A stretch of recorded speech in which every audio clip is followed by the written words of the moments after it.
This is a small selection of the people that went on the youth mission trip this year. What we did this year was we went to New Orleans. It was our 4th visit there. Did that ring a bell? It is our 4th visit. The nature of the needs have changed there or been better revealed there as things have somewhat stabilized, but not. I mean, we're starting to see the systemic injustice down there. And I think I'll let them talk about the conversations they had around mission before we went down there. So I'm going to stop right now. And first, I think if everybody would just go in a line and introduce yourselves. And then maybe if I could get a couple volunteers to talk about the places we went in brief. And then we'll open it up for questions, any questions. Mission is something that we do as a church. This is part of our mission trip is reporting back. If we went down and did what we did and did not come back and tell you about it, we would be dropping the ball. So this is part of the work. So I'm Dan and I'm 17. Erica, I'm a senior. I'm Paul, I'm a senior. Abram, junior. Sam, I'm a sophomore. I'm Avery, I'm a senior. I'm Ben, I'm a sophomore. I'm Devin, I'm a junior. Ryan, I'm a junior. I'm Amelia, I'm a sophomore. Allison, I'm a senior. Who would like to talk a little bit about what exactly we did? Maybe a couple people tell about maybe your favorite thing that we did in terms of activities, places. This year, instead of the previous years where we focused mainly on rebuilding, we went to various different sites. So we went to Magnolia, which was a mentally disabled home. We helped in a community garden too, actually. And then we worked at a food shop and we helped with demolition. So our focus this year was over a vast majority of things, and we got to see New Orleans in a much different view as before, because mainly before we were focused on demolition and rebuilding, but we got to have lots more human interaction and just kind of get the social aspect of New Orleans as opposed to just rebuilding. Yeah, we got to sort of diversify our activities down and go throughout the city rather than sticking to rebuilding and demolition efforts with the St. Bernard project.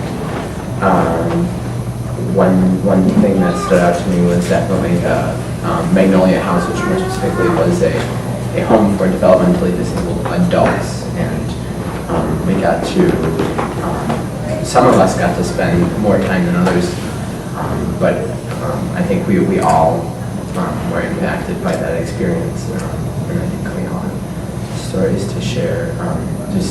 Very, very kind people on the staff there were very responsible and very patient, and that really struck me, and I liked that a lot.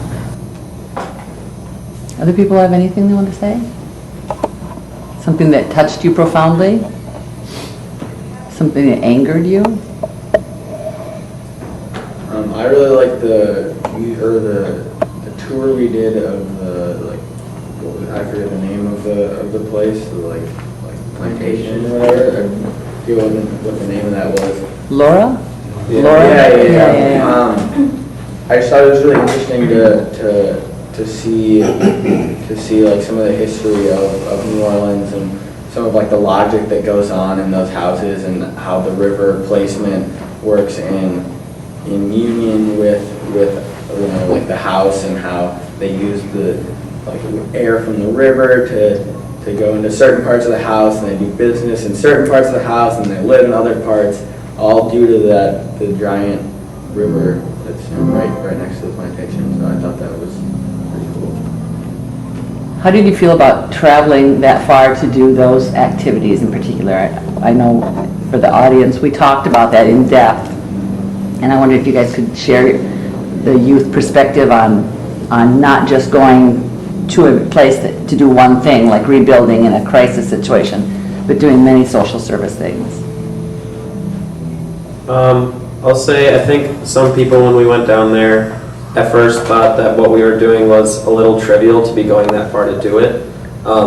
because they're, working in community gardens, we were like weeding in their vegetable patches and stuff. And I think there was some feeling that what we were doing, we could have done anywhere. And so we didn't need to go all the way down to New Orleans. But I think that what did end up being important about going down all that far, all that way, is to experience like a completely different culture and how the issues that were going on there as we were going around the city. The most prominent thing that we could notice was the wealth disparity there.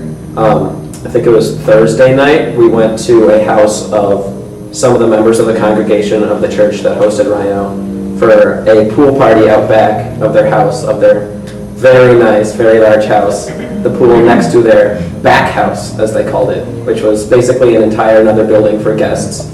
And so it was pretty clear when you can see that type of living arrangement, but then drive, a mile away, a few miles away to where our demolition site was, where there were blocks with 2 or 3 houses on them and all very run down. And so I think it was important, even though a lot of the work that we were doing there can be done anywhere, it's important to see, I think, what the situation there was and how we can help that situation. Anybody else on that? I would agree. It gave us like a bigger view of our world. It expanded our horizons, and I thought that was very valuable. However, if you were there any of the other years at New Orleans, you already knew about that. You did see that then too? Yeah. Mhm. So that lesson was kind of lost for this year. What do you Yeah. think? But we also didn't go see the murder wall this year.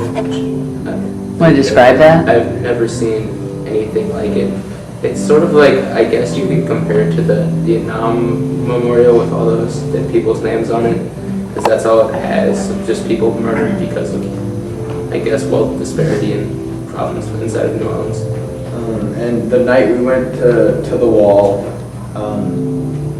so our bus pulled up and we were like looking, we went in like a single file line like through the wall, and right to our left there were 2 houses and 2 neighbors like in a very heated argument over God knows what. But one of them, I think someone had taken something off someone's like porch or whatever. It was irrelevant, but just the arguing going on as we were walking next to the wall was very telling. And the saddest part to me is, so it had name, age, and like how the death occurred. And there were some very sad ones, as a lot of there were like 3 or 4 in a row with the same last name, all like young children, and they were all just like brutally like murdered. And it was just terrible to have to like look at it and see.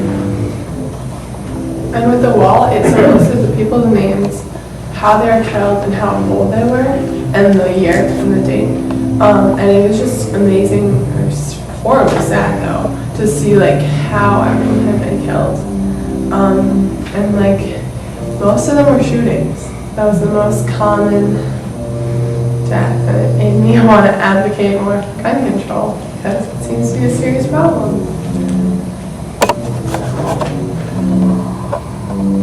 What do you think the mission trip does for you as a group of youth? I mean,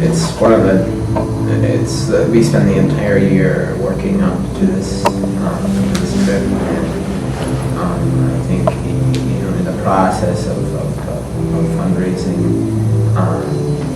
and of going on the trip itself, we become a lot stronger as a group, and I don't know, we spend a lot of time together, and especially in close quarters on the mission trip. I think that's where some of the strongest bonds are formed. The bus ride? There's rules you have to follow on the bus ride. To add on to that, I think something I've taken away from past mission trips is that, yes, we're going to help, but it's also personal gain as well. I've gained so many close friends from these trips, and I've personally grown a lot as well, and I know in the future I want to do more work like this. And just looking at our group and how closely knit we are, I think it's amazing what mission trips can do.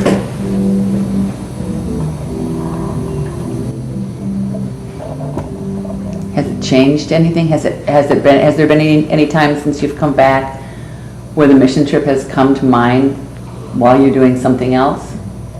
Any recollections like that? I actually did. I had a presentation in Spanish, and we had to choose something that we did over the summer that was like important to us, and like anything. And I chose to talk about my mission trip because it's like so relevant to like what's happening now, even though it happened almost 10 years ago. Like a lot of people still like understand, you know, the destruction and like what's going on down there. And so when I talked about it to my class, they were all kind of like, this is still happening, like this is still a problem.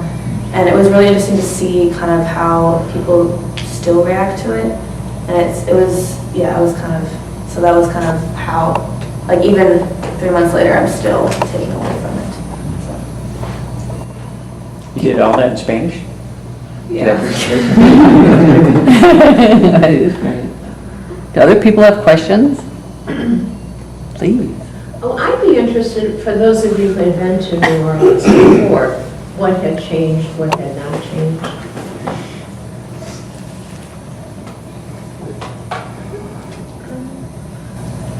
Guess I can answer that. So I think what I took away from this trip as opposed to last year's trip is that there's so much more to rebuilding a city than just rebuilding homes.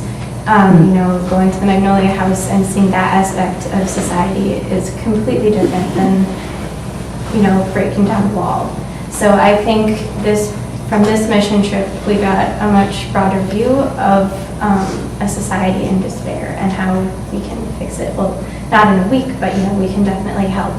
And also, rebuilding a city, you can't fix in 1 week. It's these baby steps, and everything that we did in New Orleans this year, I think, was helping.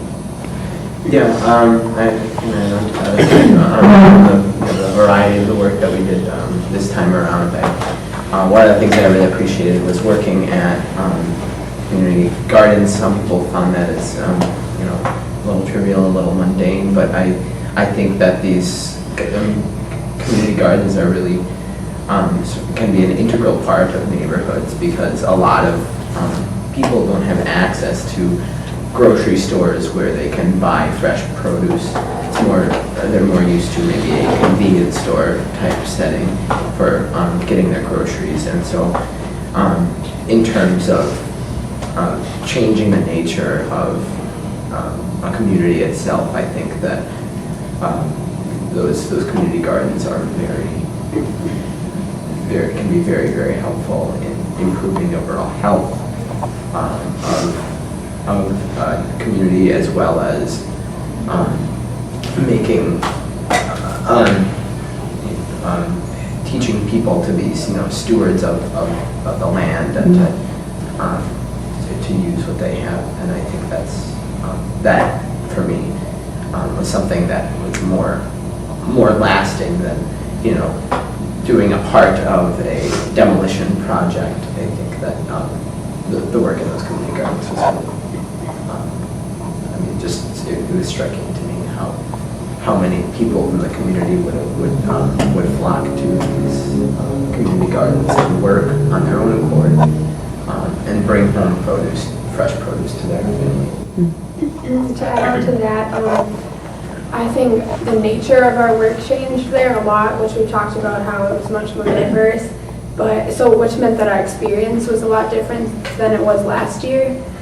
But for the city as a whole, not much had changed, which goes to show like you can't change a city in a week or even a year. It takes so much longer than that. So I think going back 2 years in a row and seeing how there hadn't been very much improvement in terms of like the bigger social issues that are there, that kind of really helped me realize that this is like a big issue that's going to take like decades to solve. Did you tour some of the areas that you had worked in prior years?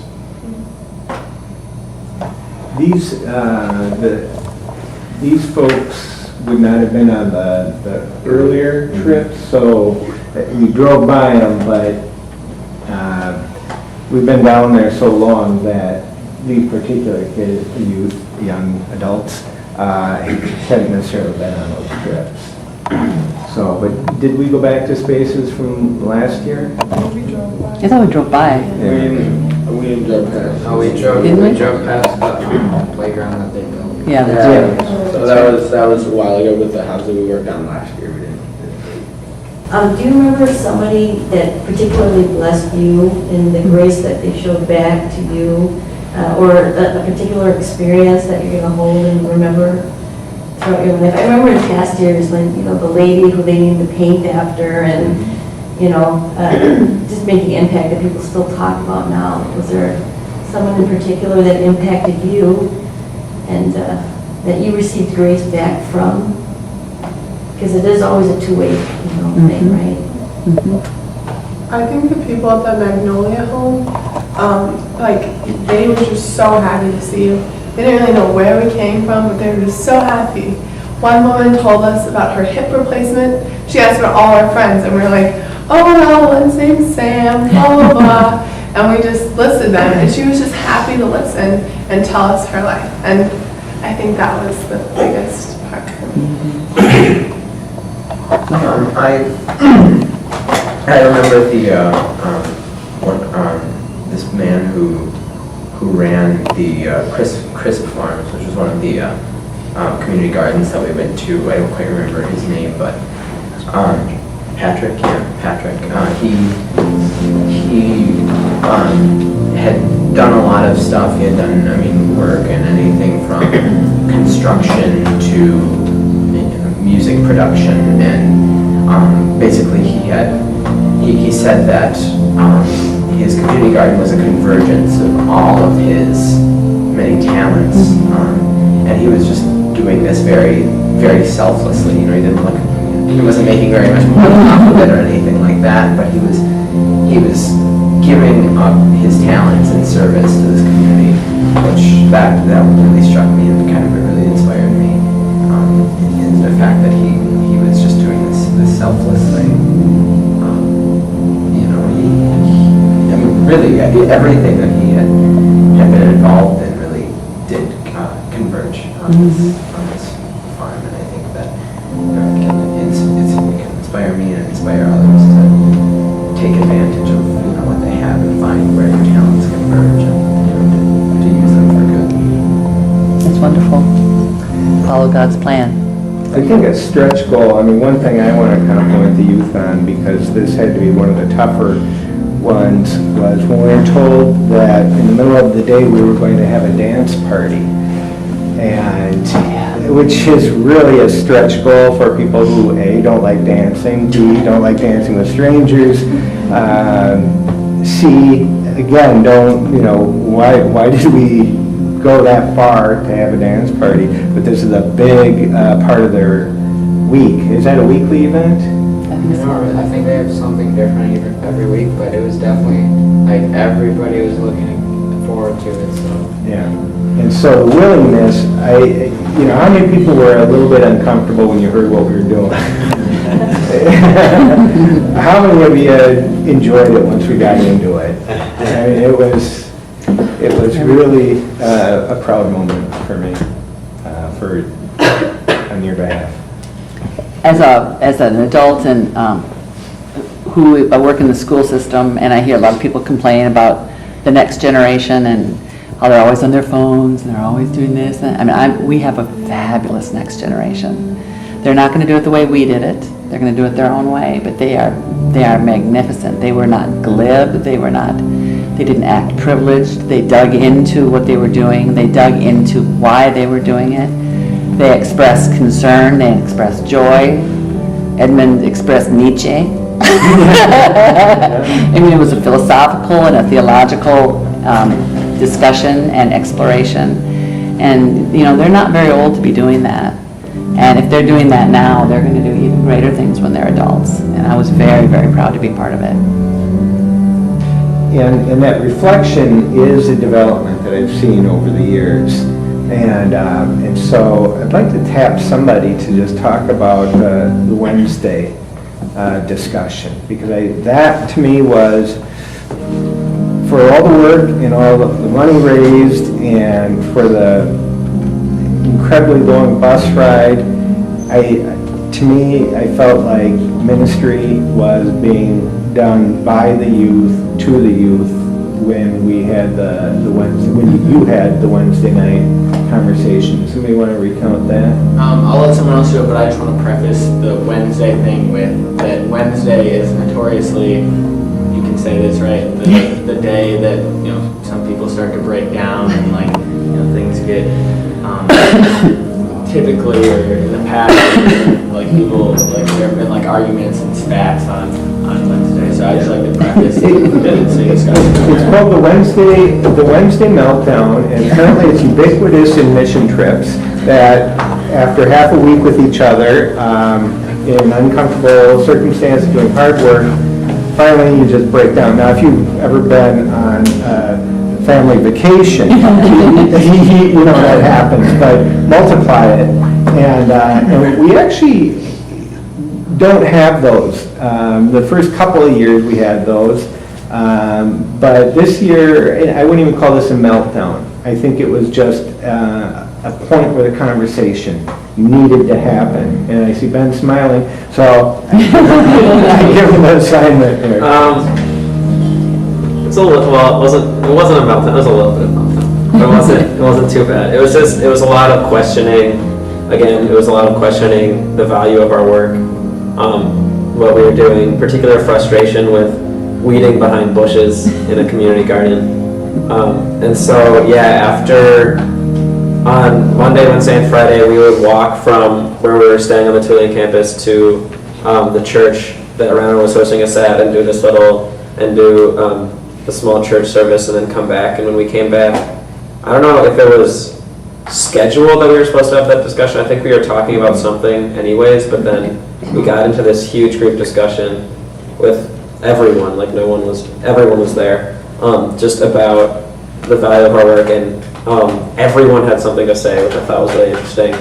Is that usually when you get into a large group discussion, some people just try and hide in the shadow of others, and usually the discussion is controlled by just a few people. But this time, that time, it really it was hard to stop, because it was facilitated mostly by the co-chairs, Julia and Maddie, and they were they had to call off the order, so saying the name and then blah blah blah blah blah, list off 7 people that were going to go in this order, and then there would be 7 more hands after that, and so everyone was talking, and there was a lot of opposing ideas about, well, we should be doing this more house rebuilding work, because then we can do, we can actually get more work out of our time. There was a feeling that was more valuable work, and that's what we can, if we do that for 5 days, we can actually impact a lot more than if we're just doing, half a day, a couple days, a half a day's work at a community garden a few days of the week. And there was a lot of talk about what the actual meaning of our mission trips is, and we try and help the people in the communities we go to as much as we can, but it would be naive to think that we can really make that much of a difference in a week.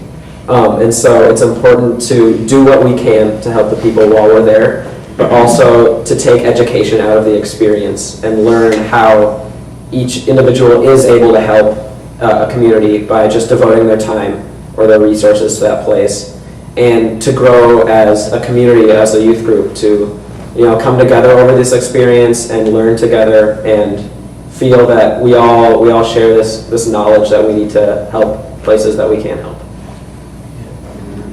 I think what Tom's favorite part of the whole discussion is that after this heated discussion, people were taking sides, and it had gone on for about an hour and a half.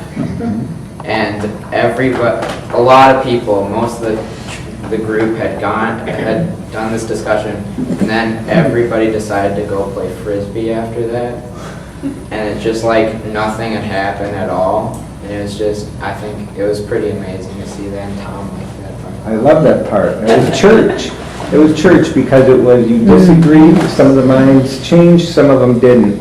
And more than, it's like it didn't happen, it was like, despite the fact that there's this ambiguity, the relationships were important. You agreed to disagree. So I'm going to propose that after every annual meeting, we play.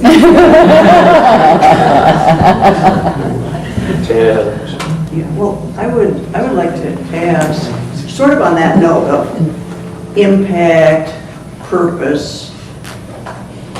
In these trips, have you had opportunities to in some way interact or learn from people there about the political realities on the ground? I think for me, a huge reality was seeing the wall that people had been talking about before, especially because I think the huge divide we've been talking about between poverty and rich is there's a race issue associated with that. And the church that we went to where all of these murders, so the neighborhood that the church was in and where all these murders had occurred was a highly black populated community. So I think not only is this rich poor gap associated obviously with money, but race is a huge issue, and just the history of the South with that racial disparity is continued on, and I think it's going to take, decades to fix that and overcome that barrier. And one thing about Louisiana that I knew coming down was that they're the only state with an entirely for-profit prison system, which means that they need a large amount of prisoners to really keep it running, and that disproportionately affects the black population, which would lead to continuous poverty, and that is an issue that would need to be changed before really anything else could really help the black population in Louisiana and the surrounding states in the South. I was going to say, as part of that Wednesday night discussion, not that we really figured anything out about, the systems that were, not like any profound things happened in regard to the systems that were causing all this poverty and maintaining it, but that's where Edmund's Nietzsche point came into play, where he said, we were talking sort of about, and I don't remember completely because he was going a million miles an hour, but he was talking about how there's a certain helplessness with, how the grand scheme of the system works, and that it's, trying to eliminate poverty is sort of a helpless goal, like it's a futile fight, but it was still maintained throughout the argument that it's important to try, even though it seems so large and so impossible, and the way things work, it's pretty much inconceivable to ever eliminate poverty in a place, but that we're still able to make it better and still able to raise the bar. So I think that was important. One thing I've noticed between both years that I've been down there is the disparity between the public school system and the private school system. This is from the previous year, but we have like a prayer tour one night where we drive around on our big bus and take a look around the city, and we drive around the city between the poor parts and the very affluent parts. And one thing I noticed is that the private schools look very pristine and well kept, and the public schools, I remember one very distinctly, and it had like a very light blue color, looked very run down. It almost looked like it was about to crumble to the ground. And the lady at this point was Avery, this was the previous year, said that that's one of the most sought after public schools or high schools in the city. And to me it looked like, I wondered how anyone could really go to that school and have pride in it, because it looked like it was about to crumble to its foundation. It was just amazing to me to see the difference and just starting kids off in a have or have not situation with schooling, that can only lead to a full have and have not society.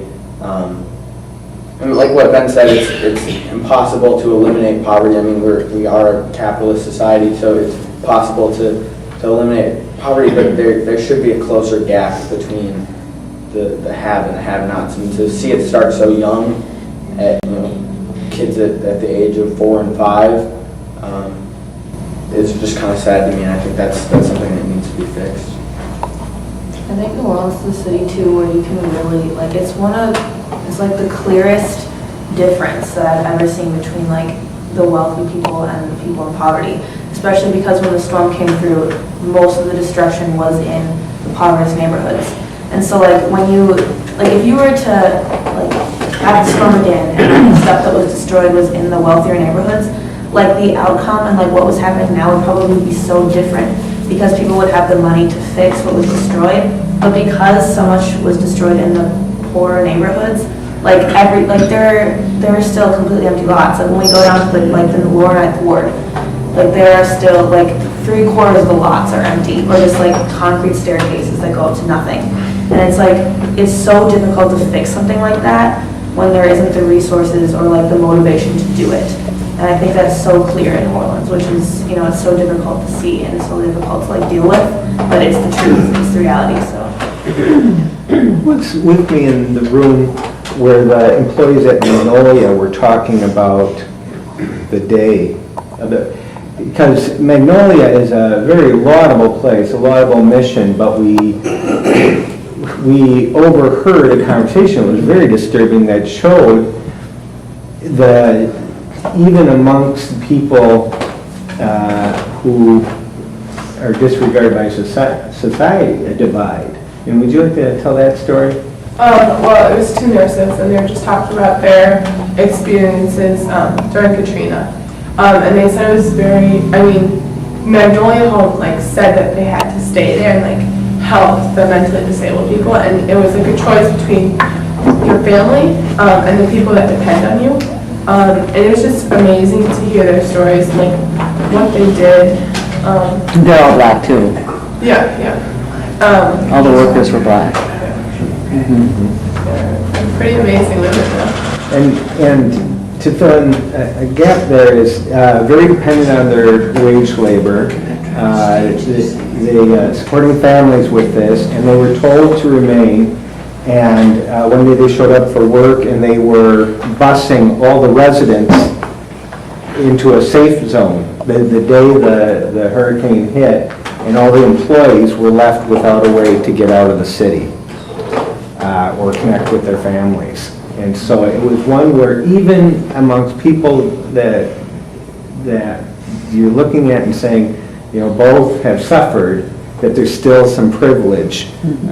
There's still classes and treatment, and they were very upset about that because it endangered their lives and made connecting with their families very difficult. Similar, just in terms of Katrina stories, the day that I did demolition, there was a man there, a black man, who lived in New Orleans, who was just not affiliated with either of the groups. He was just helping out, I think, through Rhino. Or yeah, he was from the neighborhood, and it was the end of our work day, and we were waiting for the bus to come pick us up, and he was telling about his experience. What happened, there was one house, I don't remember if it was his or someone else's, but they had 17 people in there, everyone was in there, a lot of families, neighbors, and across the street, the water was already up, to the porch and everything, and running very fast, and across the street, there was a woman in a wheelchair, an elderly woman, who was bound to a wheelchair, and they had to rescue her. So the man who was telling the story that we were working with, they tied a bunch of bed sheets together and tied around his waist, and he went through the water across the street while someone was holding it, and he carried the woman and tied it around her too, and carried the woman back across the street into their house. And then so a large number of people, either in the teens or 20s, stayed in that house until they were able to go back until they had, some of them were evac'd out actually. They got, some of them were able to get out, but the rest of them stayed in that house and they had apparently lots of canned food and stuff that they were able to live off of until it had gone down enough that they were able to go back to where they were staying. And Devin, something that relates to New Orleans, but it also relates to the food shelf just across the street. Would you like to talk about the food that's been sent down for the relief? Okay, yeah, the food that's we only really dealt with beverages. The one striking thing about the beverages was that they were pretty much all store brand expired products. And probably the most disgusting beverage that people donated, I guess, or some store donated, was the milk that, I don't know, it was like the store shelf milk that was expired.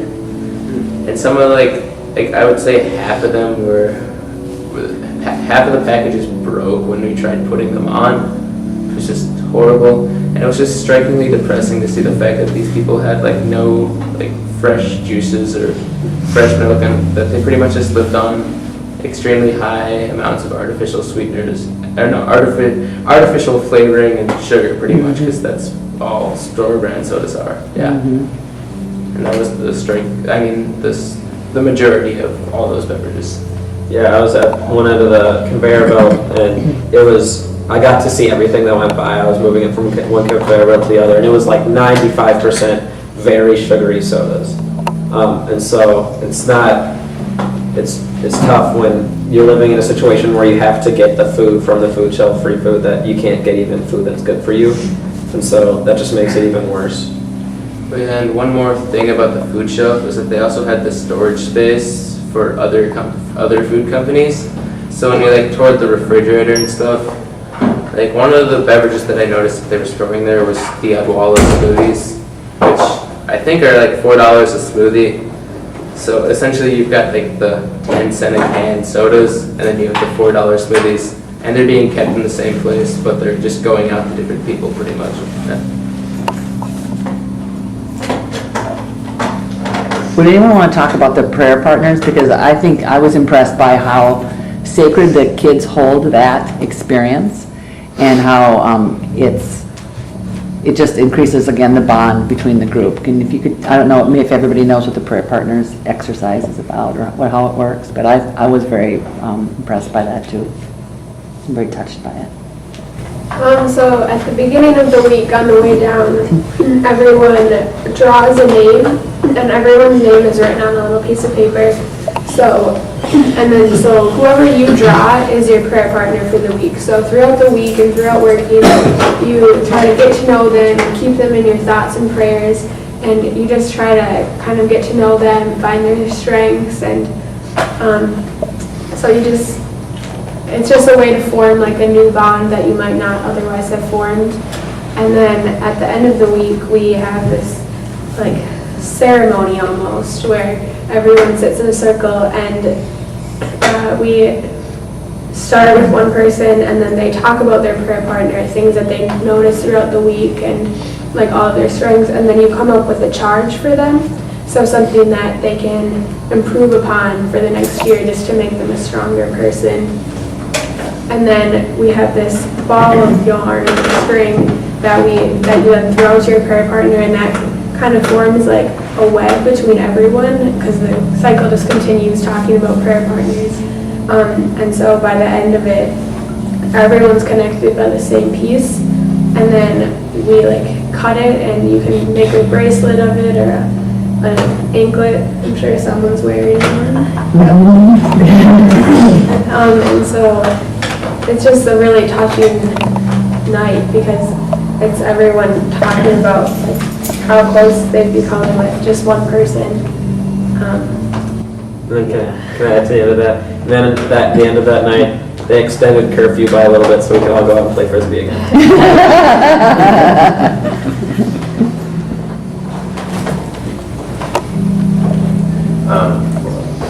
How have your experiences changed how you feel about yourself in your own community? Have you thought about things that you do differently now, or do you think about people differently now, or are you thinking about doing things differently back here? Well, ever since I volunteered at the community garden. I volunteered at a few urban gardens in St. Paul, the one right off of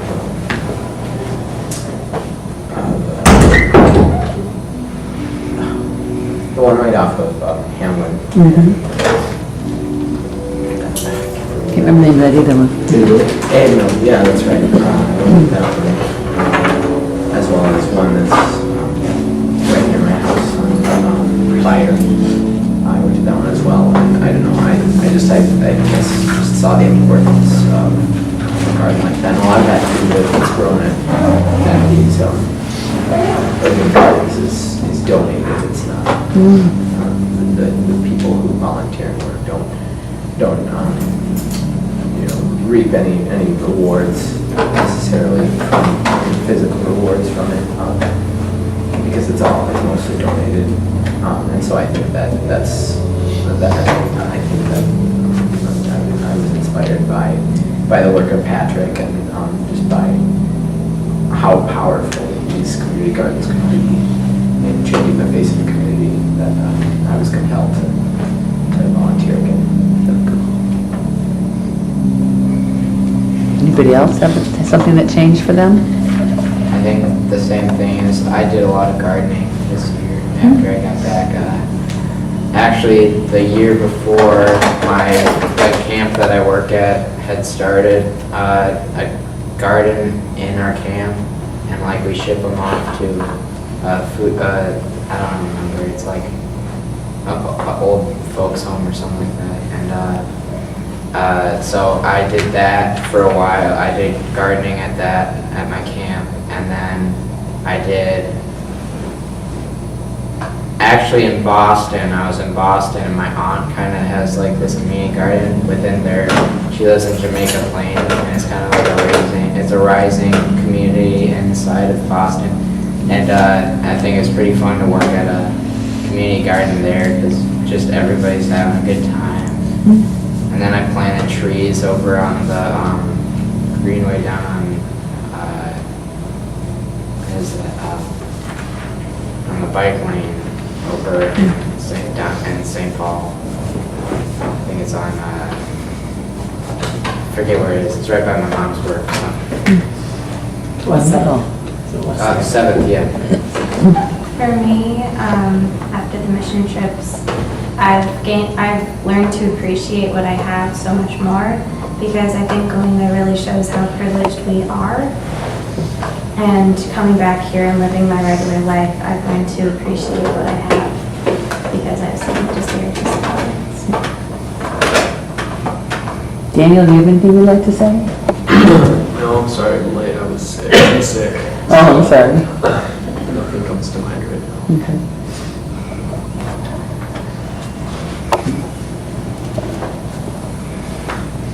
I think it's just like, it shows, I mean, the cities are both located on the same river, and it just shows how interconnected the world can be, and yet so different, and I think that's amazing. That's great. Don't you think they have some great insights? Just wonderful. I think so. And I'm going to steal them away if you don't mind. One more. I have one more question, John, which there's one may more. be How are you?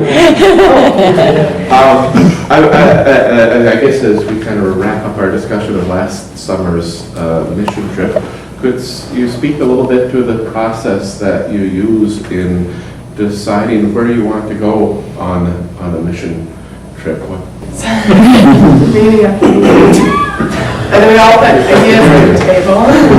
And we're like, so what do we think? And there's lots of discussions about where we want to go, how it would work out, logistics, how we get there, the cost, if they need our help. And then we like choose 3, and then we vote. And we see what wins. We've kind of taken, this is just kind of like a decision that's happened in the youth group, that we kind of want to go to like some of the unsung places, the places where maybe their 5 seconds of fame due to this tragedy has passed, and to continue to rebuild in places where the spotlight isn't at the current moment. So we make sure to take into account what we've liked and what has been the most beneficial to us personally and to the communities that we're reaching out to in past years. We make sure to take that into account, and also the adults, Tom and adults who were with us on like the retreat this past weekend, where we discussed the possible location of the trip. They also provided insight about anything from like logistics with cost to previous experiences with that particular location, and it's all very helpful. And definitely by no means a quick and easy decision. Yeah. Also, we try to pick a place where we can learn something from the work we do there and bring it back to our lives here to benefit our own